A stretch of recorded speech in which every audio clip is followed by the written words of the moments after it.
In this video, we're going to start talking about cardiovascular physiology, and this is following up after talking about skeletal muscle physiology, which on the face of it may not seem like they're related, but they're very related because the heart is composed of a muscle unto itself known as the myocardium, and I would suggest the majority of the heart is actually a muscle. So the myocardium functions very similar to skeletal muscle, though it certainly has its differences. The cardiovascular system includes the heart, blood vessels, and blood. The heart is nothing more than a pump there to distribute blood throughout the body. Blood vessels are the conduits through which blood flows. Blood is the medium. So the goal of the cardiovascular system is to distribute nutrients and gases throughout the body, let's say glucose and oxygen, to the cells so they can make ATP. And it also brings waste and carbon dioxide back to the heart so it can be breathed out via the lungs. And we'll outline how all of this works.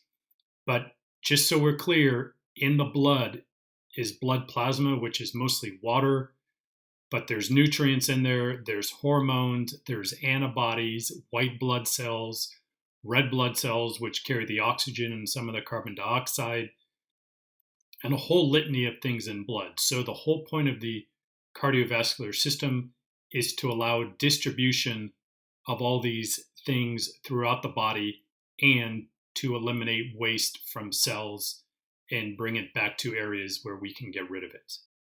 So let's just talk about the anatomy of the heart. The heart looks nothing like this, but we'll just use this model for now. The heart has 4 chambers. The 2 top chambers are the atria, which receive blood to the heart.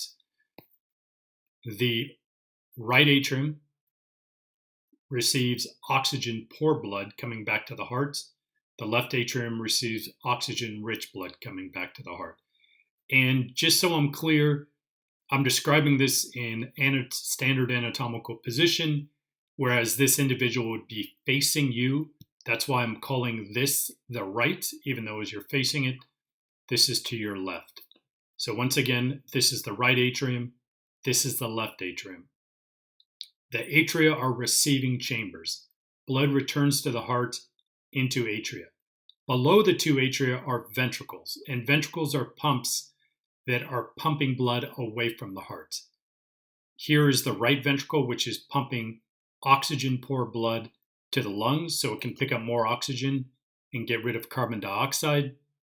And over here is the left ventricle, which is pumping oxygen-rich blood throughout the whole body. We can divide the circulation up into 2 components, systemic circulation and pulmonary circulation. The systemic circulation utilizes a pump, specifically the left ventricle as its pump, to pump oxygen-rich blood and nutrient-rich blood throughout the whole body. And certainly part of that is getting oxygen-poor blood and waste products back to the heart or back to other structures so we can eliminate the waste or breathe off the carbon dioxide. But systemic circulation is going throughout the whole body to all the tissues and all the cells in the body.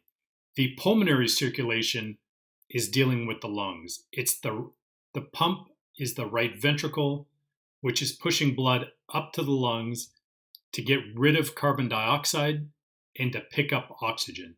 Then goes back to the heart so the heart can pump blood throughout the systemic circulation.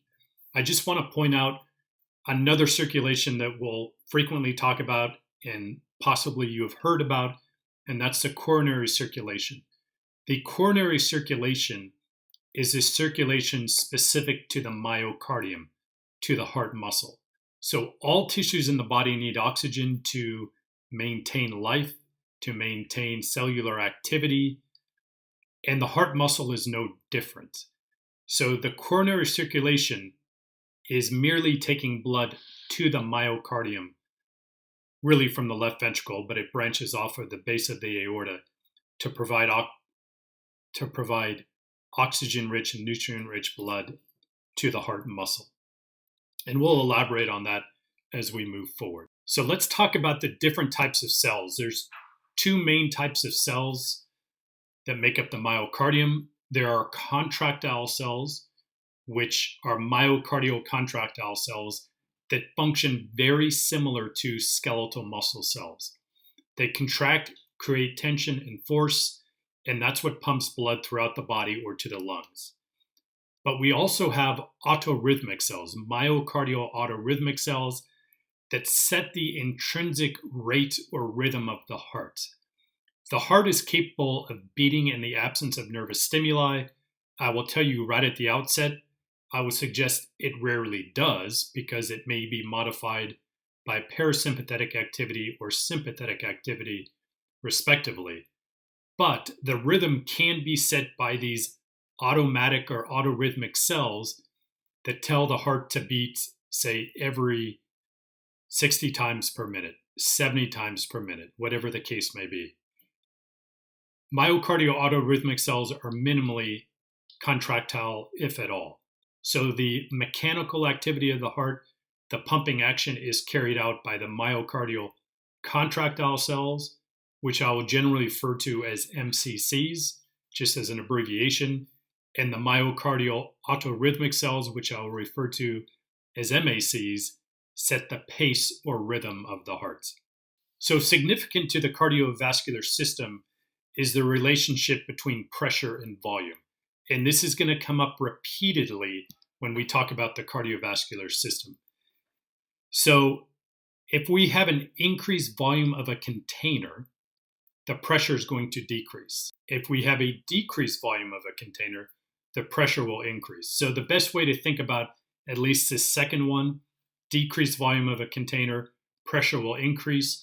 If you have a water balloon and you squeeze the water balloon, decreasing the volume of that water balloon, and you continually squeeze that water balloon, making it smaller and smaller, the pressure is going to get so high that eventually that balloon will blow up. So that is a great example of the relationship between a decrease in volume of a container, i.e. the water balloon, and an increase in pressure. The same thing happens in the cardiovascular system. When we decrease the size of, say, the left ventricle, the pressure is going to increase. And when it gets high enough, it's going to eject blood from the left ventricle and push it throughout the whole systemic circulation.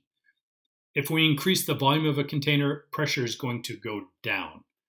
So as we're relaxing ventricles to allow blood to fall into the ventricles, blood moves into the ventricles because pressure has decreased dramatically in the ventricles due to the increased size of the ventricles. It's really important that we think about the movement of blood from, say, point A to point B. So what I have here drawn as a circle would be the left ventricle. And moving to the right, this would be the systemic circulation throughout the whole body. So let's just say from A to B. If we're talking about the relationship between volume and pressure, it's really important to understand, say, where that decrease in volume is or where the increase in volume is. If we have a decrease in volume of the left ventricle, it's going to increase pressure to a point where blood will be ejected and it's going to flow downstream, say from A to B.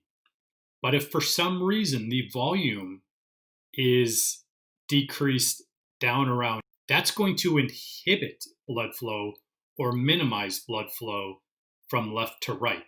Because if we decrease the volume down here, which would be the case what happens in vasoconstriction, we're going to increase pressure here and we're going to get less blood flow. Okay, let's look at another depiction of the relationship between pressure and volume.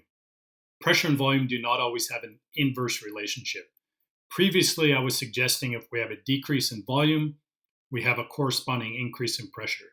That is an inverse relationship. I also said if we have an increase in volume, that would be a decrease in pressure. That's an inverse relationship. And those principles apply with the cardiovascular system if we're talking about the container. And generally, when I'm referring to container, it's either going to be a ventricle, and more often than not, we're going to be talking about the left ventricle, but the same certainly applies to the right ventricle. But a container can also pertain to blood vessels. Blood vessels are tubes or conduits through which blood is flowing. So when the volume of a blood vessel decreases, which I talked about in the previous slide, the pressure will go up. That is an inverse relationship. But there is a direct relationship if we're talking about the volume of the fluid. If fluid volume in the cardiovascular system decreases, we are going to get a decrease in pressure. That is why, for example, dehydration oftentimes causes a drop in blood pressure because we've lost fluid volume in the body. And oftentimes, if someone has hypertension or chronic elevated blood pressure, they will be given medication to eliminate fluid to decrease their blood pressure, or decrease their blood volume to decrease their blood pressure. So when we're talking about pressure and volume, we need to think about what we're talking about. Are we talking about a container, or are we talking about the volume of the fluid?